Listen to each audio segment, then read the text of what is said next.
Yo, what up? Y'all tuning in to Mikey 215 where we keep it a bean as always. So look, the Eagles players, they finally get their rings in physical form. Them Jones is hot. I ain't gonna lie, they fire. I love them.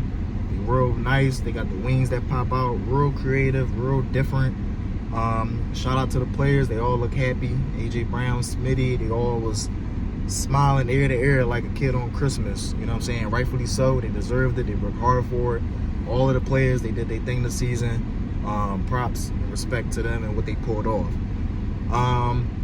But it seemed like when the ring came out, a lot of little negativity came out again, which has been like all season.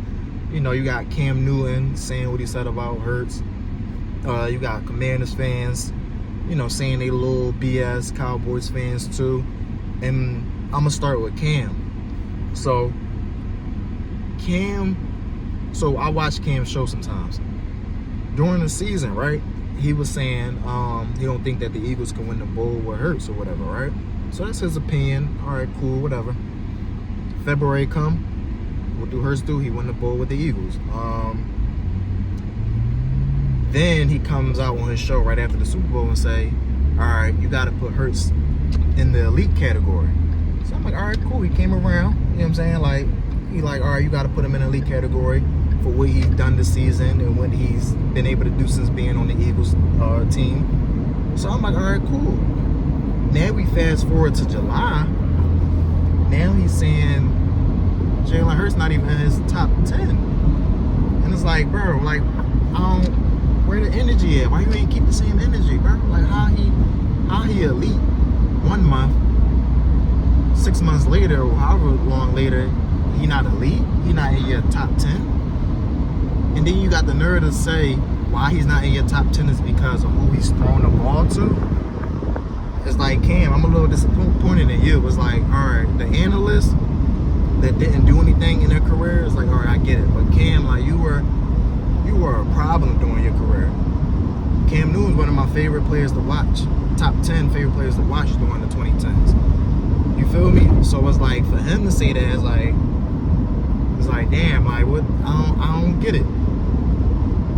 And out of all people, Cam Newton should understand what it's like to have somebody praying on your downfall, having people saying all this negative stuff about you and wanting you to fail. Because people wanted Cam to fail throughout his whole career. Like, let's not forget, people didn't like Cam. You know what I'm saying? So, and you came before Hurts. You kind of low-key set the way for Hurts. And I'm pretty sure Hurts rocked with you. Like, I remember first year of Hurts starting, he played the Panthers in Carolina, scored a touchdown, did like the little Superman draw in tribute to you.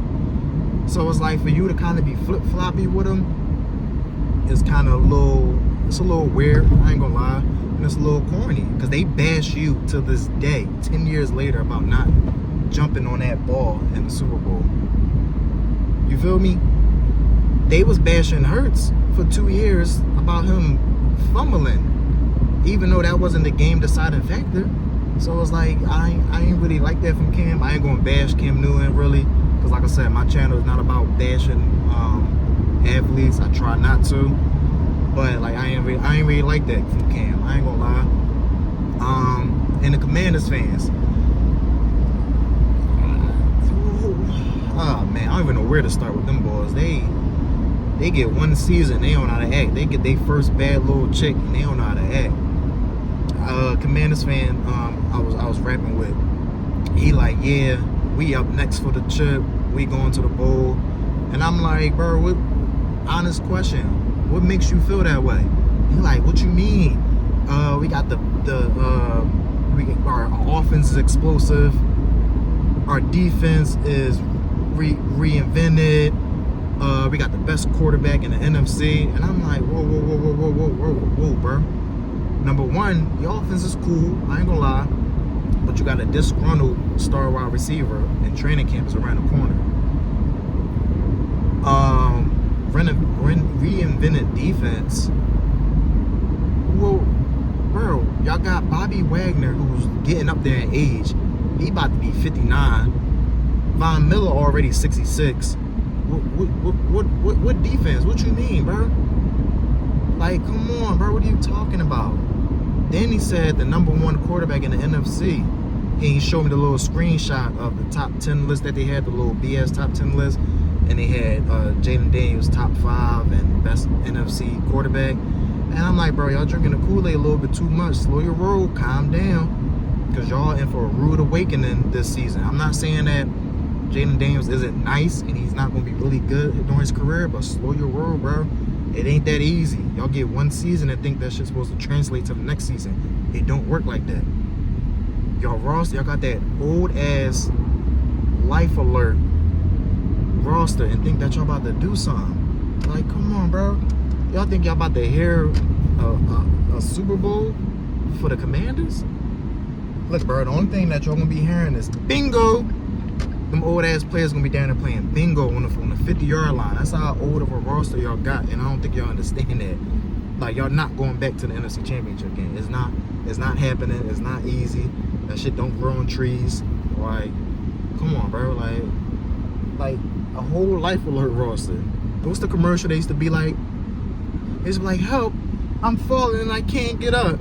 That's exactly what they got. They got an old ass life alert roster, and they out here popping it. So we're gonna see them soon. Cowboys fans, I think Cowboys fan told me the ring look what do you say about the ring? Oh, it looked tacky, just like they fan base. What? Bro, y'all just be wanting attention. Like, y'all just be wanting attention. Y'all would take anything to make yourself feel good about being a Dallas Cowboys fans, because y'all know y'all don't got nothing. Y'all know y'all haven't seen nothing. Especially the fans that are my age. That's late 20s, early 30s. Y'all never got to see y'all team win a ring. Y'all never was on no John Morant shit saying it's a parade in my city, because y'all never got to see it. So what are y'all talking? What are y'all popping it for? Like, what y'all talking for? Y'all never got to see it. Y'all don't know what it's like. You know what I'm saying? Like, y'all just be looking for anything to make yourself feel good, because y'all trash over there. You feel me? So, but yeah, this ain't about the negativity and all. I just wanted to address what I heard. I'm excited for the season. Like I said, once again, the rings look crazy to me. I love them. I do believe there's more to come with the Eagles franchise, and that's just gonna make people even more madder and saying even more dumb BS. But yeah, we still celebrating. I don't care if the season's around the corner. Eagles fans, we still celebrating. I don't care about none of that, what they talking about. I'm still excited. I still watch the Super Bowl highlights like it's February again. I'm still celebrating until that first game when the Eagles play Dallas and whoop that ass. I'm still celebrating. So let everybody keep being mad. It is what it is. In the meantime, y'all be safe with birds.